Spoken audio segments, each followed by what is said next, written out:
मैं चाहूंगा कि हम सब भी पेड़ लगाने और पानी बचाने के इन प्रयासों का हिस्सा बने। मेरे प्यारे देशवासियों, इस समय सावन का पवित्र महीना चल रहा है। सदाशिव महादेव की साधना आराधना के साथ ही सावन हरियाली और खुशियों से जुड़ा होता है। इसलिए सावन का आध्यात्मिक के साथ ही सांस्कृतिक दृष्टिकोण से भी बहुत महत्व रहा है। सावन के झूले, सावन की मेहंदी, सावन के उत्सव, यानी सावन का मतलब ही आनंद और उल्लास होता है। साथियों, हमारी इस आस्था और इन परंपराओं का एक पक्ष और भी है। हमारे ये पर्व और परंपराएं हमें गतिशील बनाते हैं। सावन में शिव आराधना के लिए कितने ही भक्त कांवड़ यात्रा पर निकलते हैं। सावन की वजह से इन दिनों 12 ज्योतिर्लिंगों में भी खूब श्रद्धालु पहुंच रहे हैं। आपको ये जानकर भी अच्छा लगेगा कि बनारस पहुंचने वाले लोगों की संख्या भी रिकॉर्ड तोड़ रही है। अब काशी में हर साल 10 करोड़ से भी ज्यादा पर्यटक पहुंच रहे हैं।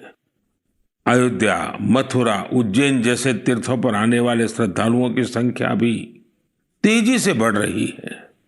इससे लाखों गरीबों को रोजगार मिल रहा है, उनका जीवन यापन हो रहा है। ये सब हमारे सांस्कृतिक जन जागरण का परिणाम है। इसके दर्शन के लिए अब तो पूरी दुनिया से लोग हमारे तीर्थों में आ रहे हैं। मुझे ऐसे ही 2 अमेरिकन दोस्तों के बारे में पता चला है जो कैलिफोर्निया से यहां अमरनाथ यात्रा करने आए थे। इन विदेशी मेहमानों ने अमरनाथ यात्रा से जुड़े स्वामी विवेकानंद के अनुभवों के बारे में कहीं सुना था। उससे उन्हें इतनी प्रेरणा मिली कि खुद भी अमरनाथ यात्रा करने आ गए। ये इसे भगवान भोलेनाथ का आशीर्वाद मानते हैं। यही भारत की खासियत है कि सबको अपनाता है, सबको कुछ न कुछ देता है। ऐसी ही एक फ्रेंच मुल्क की महिला है, शार्लोट शोपा। बीते दिनों जब मैं फ्रांस गया था तो इनसे मेरी मुलाकात हुई थी। शार्लोट शोपा एक योगा प्रैक्टिशनर है, योगा टीचर है और उनकी उम्र 100 साल से भी ज्यादा है। वो सेंचुरी पार कर चुकी है। वो पिछले 40 साल से योग प्रैक्टिस कर रही हैं। वो अपने स्वास्थ्य और 100 साल की इस आयु का श्रेय योग को ही देती है। वो दुनिया में भारत के योग विज्ञान और इसकी ताकत का एक प्रमुख चेहरा बन गई है। इनसे हर किसी को सीखना चाहिए।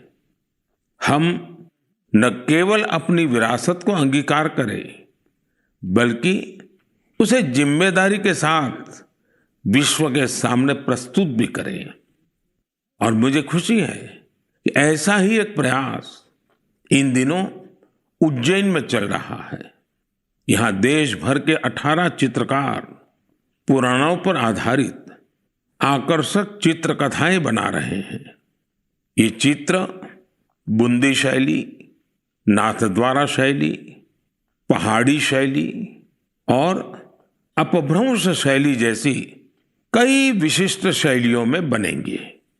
इन्हें उज्जैन के त्रिवेणी संग्रहालय में प्रदर्शित किया जाएगा। यानी कुछ समय बाद जब आप उज्जैन जाएंगे तो महाकाल महालोक के साथ साथ एक और दिव्य स्थान के आप दर्शन कर सकेंगे। साथियों, उज्जैन में बन रही इन पेंटिंग्स की बात करते हुए मुझे एक और अनोखी पेंटिंग की याद आ गई है। ये पेंटिंग राजकोट के एक आर्टिस्ट प्रभात सिंह मोडभाई बरहाट जी ने बनाई थी। ये पेंटिंग छत्रपति वीर शिवाजी महाराज के जीवन के एक प्रसंग पर आधारित।